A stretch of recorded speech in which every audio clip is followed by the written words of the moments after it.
एक अंगार है। आज मां भारती के इसी महान सपूत वीर सावरकर की पुण्यतिथि है और इसलिए आज हम आपके लिए पूरा सच में लेकर आए हैं वीर सावरकर का दिया वो महान मंत्र जिसकी चर्चा बहुत कम होती है। आज हम आपको बताएंगे वीर सावरकर का वो योगदान जिसकी वजह से हमारे भारत की सेना बनी बलवान।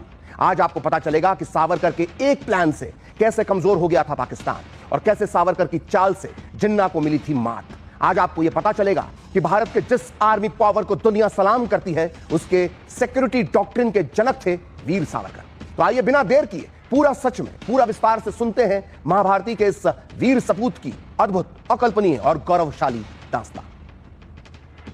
तो आज वीर सावरकर की पुण्यतिथि पर पूरा देश उन्हें आदर के साथ श्रद्धांजलि दे रहा है। आज ही के दिन यानी 26 फरवरी 1966 को मुंबई में वीर सावरकर का 83 साल की उम्र में निधन हो गया था। प्रधानमंत्री मोदी ने आज महान क्रांतिकारी वीर सावरकर को श्रद्धांजलि अर्पित की और उनके योगदान को याद किया। एक्स पोस्ट पर पीएम मोदी ने कहा कि वीर सावरकर ने अपना जीवन देश को गुलामी की बेड़ियों से मुक्त कराने के लिए समर्पित कर दिया और उनका व्यक्तित्व और कार्य हर पीढ़ी को राष्ट्रीय सेवा के लिए प्रेरित करता रहेगा।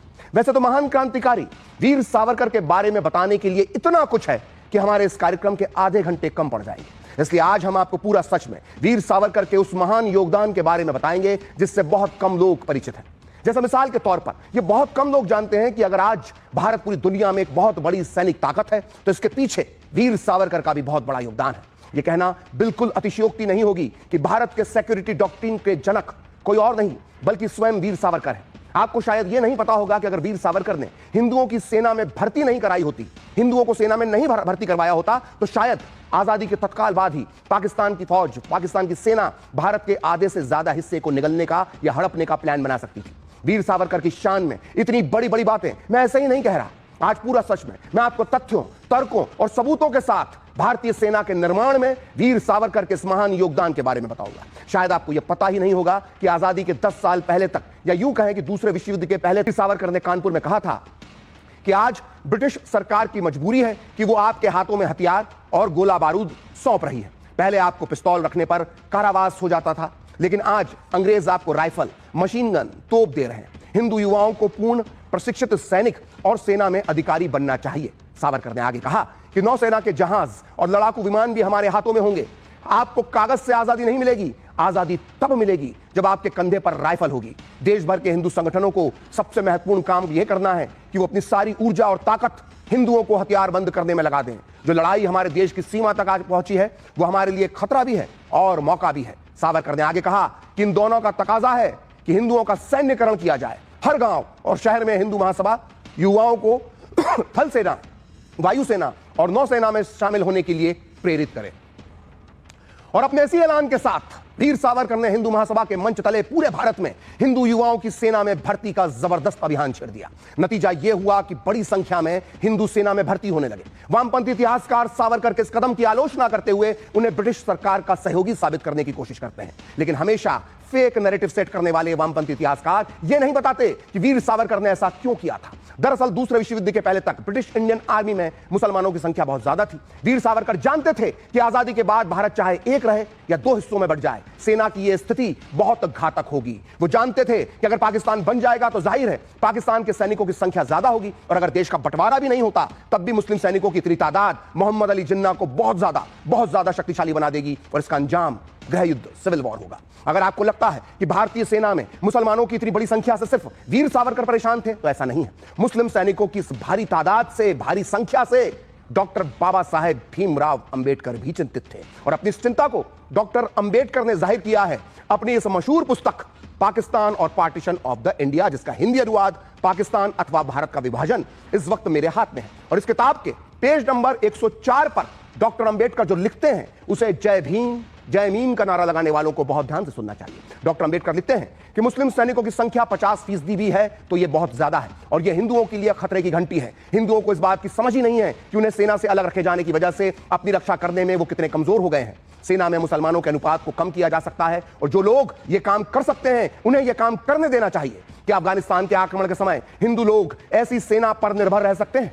सिर्फ तथाकथित राष्ट्रवादी यानी कांग्रेस के नेता इस प्रश्न का उत्तर हाँ में देंगे, लेकिन यथार्थवादी यानी रियलिस्टिक लोग इसका उत्तर देने से पहले जरूर सोचेंगे, क्योंकि वो जानते हैं कि मुसलमान हिंदुओं को काफिर समझते हैं, जिनकी रक्षा करने के बजाय उनका सफाया कर देना चाहिए। तो डॉक्टर अंबेडकर ने ये सारी बातें सिर्फ किताब में ही नहीं लिखी हैं, बल्कि अपने भाषणों में भी उन्होंने सेना में मुसलमानों की बढ़ती हुई संख्या को कम करने की बात कही थी।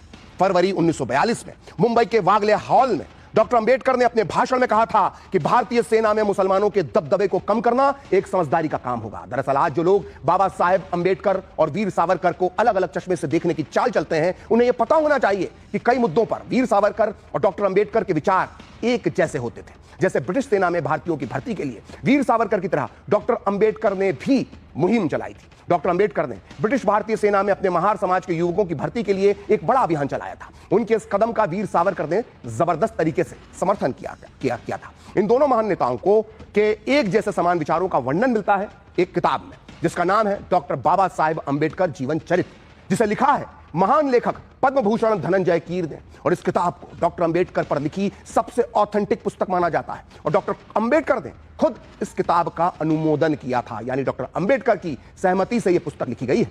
तो पद्म विभूषण धनंजय कीर अपनी इस किताब के पेज नंबर 322 पर लिखते हैं कि डॉक्टर अंबेडकर ने ब्रिटिश सरकार से आह्वान किया कि दूसरे विश्व युद्ध में सक्रिय भाग लेने के लिए महारों की एक रेजिमेंट बनाई जाए। इस मांग के बाद अंग्रेज सरकार ने महारों की एक रेजिमेंट का निर्माण किया। डॉक्टर अंबेडकर ने महारों से कहा कि वो अपने देश की सुरक्षा और अपने हित के लिए इस मौके का लाभ उठाकर सेना में प्रवेश करें। थोड़े ही दिनों में महार जाति के अनेक युवाओं ने सेना में प्रवेश किया। डॉक्टर अंबेडकर ने महारों के सैन्यकरण के जो प्रयास किए थे, उसके बारे में वीर सावरकर ने कहा था कि मेरा यह विश्वास है कि डॉक्टर अंबेडकर के उचित मार्गदर्शन में महार बंधुओं की सैनिक प्रतिभा फिर से चमकेगी और उनकी लड़ाकू शक्ति का इस्तेमाल देश की ताकत बढ़ाने में होगा।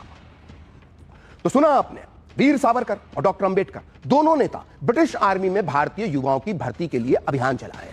दरअसल मैं वामपंथी इतिहासकारों को बेनकाब करने के लिए ही बार बार डॉक्टर अंबेडकर का उल्लेख कर रहा हूं, क्योंकि ये चालाक इतिहासकार एक तरफ तो डॉक्टर अंबेडकर के सम्मान का ढोंग करते हैं और दूसरी तरफ ये लोग वीर सावरकर के लिए गलत भाषा का इस्तेमाल करते हैं। इसलिए इन्हें यह आईना दिखाना बहुत जरूरी है कि हिंदुओं के सैन्यकरण के मुद्दे पर डॉक्टर अंबेडकर हो या वीर सावरकर हो, दोनों की राय एक थी। दरअसल वीर सावरकर जानते थे कि जो हिंदू युवा ब्रिटिश इंडियन आर्मी में भर्ती हो रहे हैं वो एक दिन देश की सेवा में जरूर काम आएंगे, और ये हुआ भी। इनमें से कई युवा बाद में जाकर नेताजी सुभाष चंद्र बोस की आजाद हिंद सेना का हिस्सा बने, और इन्हीं में से एक थे बाबू राव परांजपे, जो वीर सावरकर के विचारों से प्रभावित होकर ब्रिटिश सेना में शामिल हुए और फिर ब्रिटिश आर्मी को चकमा देकर नेताजी सुभाष चंद्र बोस की आजाद हिंद सेना का हिस्सा बन गए। आजाद हिंद सेना की तरफ से लड़ते हुए बाबूराव परांजपे को बर्मा में गोली भी लगी और वो मरते मरते बचे। बाबूराव परांजपे को आप हल्के में मत लीजिए।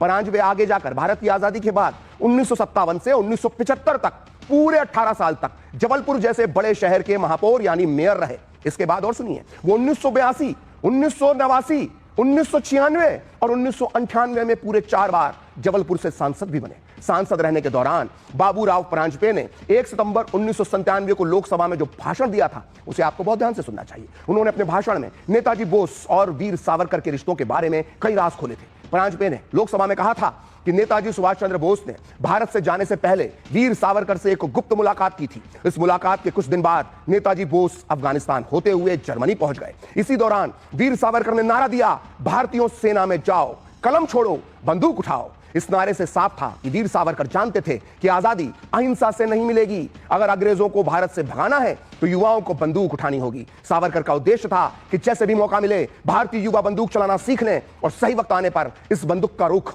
अंग्रेजों के खिलाफ मोड़ दें। सावरकर के इसी विचार से प्रेरित होकर मुझ जैसे सैकड़ों युवाओं ने ब्रिटिश आर्मी को ज्वाइन किया। इसके बाद 1944 में बर्मा में मैंने मौका मिलते ही अपने 4 ब्रिटिश सैन्य अधिकारियों को गोली मार दी और अपनी कंपनी के साथ आजाद हिंद सेना में शामिल हो गया।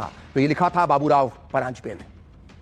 दरअसल ये आपको पता होना चाहिए कि वीर सावरकर और नेताजी सुभाष चंद्र बोस की विचारधाराएं अलग थी, लेकिन दोनों एक दूसरे को जो है वो बहुत एक दूसरे का सम्मान करते थे। जब नेताजी बोस कांग्रेस अध्यक्ष थे तब उन्होंने वीर सावरकर को कांग्रेस में शामिल होने के लिए आमंत्रण दिया था, जिसे सावरकर ने स्वीकार नहीं किया। इसी तरह यह माना जाता है कि वीर सावरकर के सैन्य भर्ती अभियान के पीछे भी कहीं ना कहीं बोस और सावरकर का एक जैसा मकसद रहा होगा। आइए इससे जुड़ा एक और सबूत आपको बताते हैं, और यह सबूत मौजूद है भारत सरकार के नेशनल आर्काइव में। असल में यह एक पत्र है जो आजाद हिंद सेना के एक सैनिक के.एन. राव सिराई ने 31 मई 1946 को सरदार पटेल को लिखा था, और यह पत्र इस वक्त आप अपनी टीवी स्क्रीन पर देख रहे हैं। इस पत्र में क्या लिखा है इसे आप खुद पढ़िए।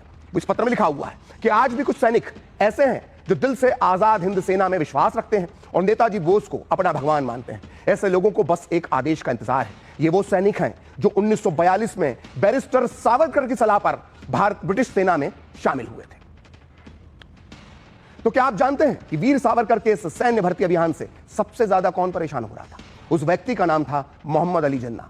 असल में जब 1946 में दूसरे विश्व युद्ध के बाद भारतीय सेना के आंकड़े सामने आए तो जिन्ना और मुस्लिम लीग के दूसरे नेताओं के होश उड़ गए। वीर सावरकर के प्रयासों की बदौलत हिंदू अब भारतीय फौज में, भारतीय सेना में बहुसंख्यक बन चुके थे। 1946 तक आते आते जिन्ना ने मुस्लिम लीग के मुखपत्र डॉन अखबार में यह चिंता जताई कि जिस तेजी से सेना में हिंदू शामिल हो रहे हैं वो एक खतरनाक संदेश है। असल में सावरकर की इस मुहिम ने जिन्ना को बहुत बड़ा धक्का दिया था। उनकी पूरी प्लानिंग, जिन्ना की पूरी प्लानिंग सावरकर के सामने फेल हो गई। असल में जिन्ना को लगता था कि मुस्लिम वर्चस्व वाली इंडियन ब्रिटिश आर्मी भविष्य में उनके लिए बहुत काम की होगी, बहुत बड़ा हथियार होगी उनके लिए। लेकिन खुद जिन्ना ने यह बात एक इंटरव्यू में कही थी। जिन्ना ने अमेरिका की एसोसिएट प्रेस यानी एपी को 8 नवंबर 1945 को एक इंटरव्यू दिया था। यह इंटरव्यू प्रकाशित हुए एक किताब में जिसका नाम है क्रिएटिंग ए न्यू मदीना, जो इस वक्त मेरे हाथ में है और बड़ी फेमस पुस्तक है, बड़ी मशहूर पुस्तक है। और इस किताब के पेज नंबर 176 पर जिन्ना के हवाले से लिखा हुआ है कि भारत की सेना में 55% संख्या पंजाब के सैनिकों की है और इन सैनिकों में ज्यादातर मुसलमान सैनिक हैं। जाहिर है ऐसे में अगर पाकिस्तान बनता है तो वो किसी भी मजबूत देश की तरह अपनी सुरक्षा करने में सक्षम होगा। तो वीर सावरकर ने ना सिर्फ सेना में हिंदू युवाओं की भर्ती करवाई बल्कि उन्होंने इस दौरान यह भी कोशिश की कि भारतीय लोग स्वदेशी हथियारों के निर्माण में भी आत्मनिर्भर बने। आज पीएम मोदी की सरकार इसी दिशा में काम कर रही है। आइए सुनते हैं इस बारे में वीर सावरकर पर बेस्ट सेलर पुस्तक लिखने वाले लेखक चिरायु पंडित का क्या कहना है। सावरकर ने सैनिकीकरण के साथ साथ सैनिक उद्योगीकरण का भी पुरस्कार किया, जिससे भारत के जो उद्योगपति थे वे सेना के शस्त्र बनाने लगे और हिंदुस्तान एयरक्राफ्ट लिमिटेड नाम से एक private investor Walchand Hirachand group जो है उन्होंने एक विमान बनाने की फैक्ट्री बनाई। हालांकि वो बाद में HAL हिंदुस्तान एरोनॉटिक्स लिमिटेड सरकार ने जापान का भय देखते हुए वो हस्तगत कर ली। लेकिन ऐसे सब प्रयासों के कारण ही देश रक्षा के क्षेत्र में जब स्वतंत्र हुआ तब आत्मनिर्भर था। ये बात भी हमें नहीं भूलनी चाहिए। तो पूरा सच में वक्त है ब्रेक का और ब्रेक के बाद बताएंगे वीर सावरकर की जिंदगी से जुड़ा एक साहसिक किस्सा। वीर सावरकर की पुण्यतिथि है 26 फरवरी 1966 को। जब उनकी मृत्यु हुई थी तब दुनिया के और देश के मशहूर अखबार टाइम्स ऑफ इंडिया ने उन्हें एक महान श्रद्धांजलि देते हुए लिखा था कि इतिहास वीर सावरकर को एक अनोखे भारतीय के रूप में याद रखेगा जो अनेक अन्यायों को सहने के बाद भी अपने देश के भाग्य में अडिग विश्वास रखता रहा। उनका जीवन एक किंवदंती की तरह है। कितनी सुंदर श्रद्धांजलि। तो आइए हम भी वीर सावरकर की जिंदगी से जुड़ा एक ऐसा ही साहसिक किस्सा आपको सुनाते हैं। ये बात 1910 की है। क्रांतिकारी गतिविधियों की वजह से लंदन में वीर सावरकर को गिरफ्तार कर लिया गया था। इसके बाद 1 जुलाई 1910 को सावरकर को भारत ले जाने के लिए उन्हें समुद्री जहाज SS मोरिया पर सवार किया गया। 6 दिन बाद 7 जुलाई 1910 की शाम को इस जहाज ने फ्रांस के तटवर्ती शहर मार्से के किनारे समंदर में लंगर डाला। सावरकर को जहाज में हथकड़ियों और बेड़ियों से बांधकर रखा गया था और 8 जुलाई 1910 की सुबह उन्होंने सिपाहियों से शौचालय जाने की अनुमति मांगी। इसके बाद सावरकर ने जहाज के शौचालय का शीशा तोड़कर समंदर में छलांग लगा दी। काफी दूर तक समंदर में तैरने के बाद वीर सावरकर मार्से के समुद्री तट पर पहुंच गए। इसके बाद वीर सावरकर को फ्रांस की पुलिस के का एक अधिकारी दिखाई दिया। सावरकर ने उसे बताया कि वो एक राजनीतिक कैदी हैं, लेकिन तब तक वहां पहुंच चुके ब्रिटिश सिपाहियों ने धूर्तता दिखाते हुए फ्रेंच पुलिस अधिकारियों के सामने वीर सावरकर को चोर बताया और चालाकी से सावरकर को अपने कब्जे में ले लिया और वापस उन्हें वो जहाज पर ले आए। वीर सावरकर भले ही वापस अंग्रेजों की कैद में आ गए, लेकिन मार्से की धरती पर वीरता की यह कहानी आज भी सुनी और सुनाई जाती। तो पूरा सच में अब वक्त एक ब्रेक का और ब्रेक के बाद दिखाएंगे भारत रत्न लता मंगेशकर की आवाज में वीर सावरकर की कविता सागर प्राण तलमला। कई कष्टों का सामना किया। जब वो लंदन में थे तब उनके नवजात पुत्र का भारत में निधन हो गया, लेकिन वो फिर भी भारत न आ पाए। इतना ही नहीं, उनके पिता समान बड़े भाई गणेश सावरकर को अंग्रेज सरकार ने काला पानी की सजा सुना दी। उनका पूरा घर अंग्रेज सरकार ने नीलाम कर दिया। इतने कष्टों के बीच वीर सावरकर ने समंदर के किनारे बसे अंग्रेजों के शहर ब्राइटन में एक मराठी कविता लिखी जिसके बोल थे सागर प्राण तलमाला, यानी हे सागर मुझे ले चलो, मुझे मेरी मातृभूमि पर ले चलो। इस कविता को वीर सावरकर की अनन्य भक्त और दुनिया की सबसे मशहूर गायिका लता मंगेशकर ने भी गाया था। आप भी सुनिए लता मंगेशकर की आवाज में वीर सावरकर द्वारा रचित एक कविता और मुझे और मेरी पूरी टीम को दीजिए अनुमति। ये न करे, कछु न सोडिले,